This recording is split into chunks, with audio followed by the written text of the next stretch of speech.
Well, a local Holocaust survivor marking an incredible milestone. She just turned 101 years old in the middle of a pandemic. Unbelievable, that's right. Her story has never been told on television before. She spoke exclusively with our Dana Arshan about her remarkable life and secrets to longevity. You have to be strong and live with it. Not cry about it. You have to be strong.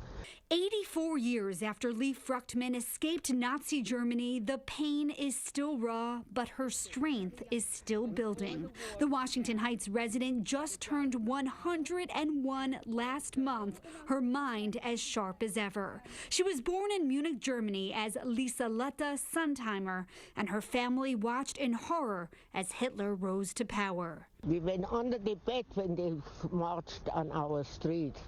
Heil Hitler. Lee's family was beyond fortunate to have relatives in America who were able to secure this affidavit to bring Lee over to the U.S. in 1937 when she was 17. She escaped the concentration camps, but still left everything behind in Munich, not knowing if she'd ever see her parents again. Very sad. Very sad. And on the boat I was sick for 7 days.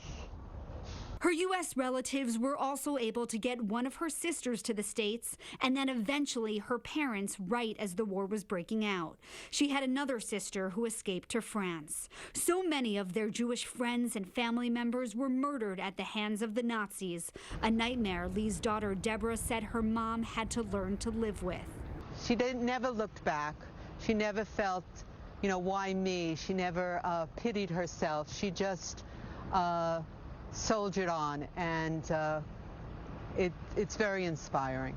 In the States, Lee had many jobs. During the war, when her husband Max was fighting in Europe for the U.S. Army, Lee raised their first daughter alone. At the same time, she was leading a group of Jewish refugee women who made gloves to send to soldiers, which is documented in this 1942 newspaper article. She later worked long hours as a caterer for most of her career and then retired at the age of 89 as an employee of a kosher bakery here in Washington Heights. Only needing my arm for support, Lee can easily keep her stride with any New Yorker. So what's your secret to being in such good physical shape? Working. Working? And not sleeping. Not sleeping, you don't hear that. With her positive outlook and now with a vaccine in her arm, Lee feels she survived another battle, COVID-19. Lee has 3 children, 5 grandchildren, 6 great-grandchildren, and only more happy days ahead of her. In Washington Heights, Dana Arshan, Fox 5 News.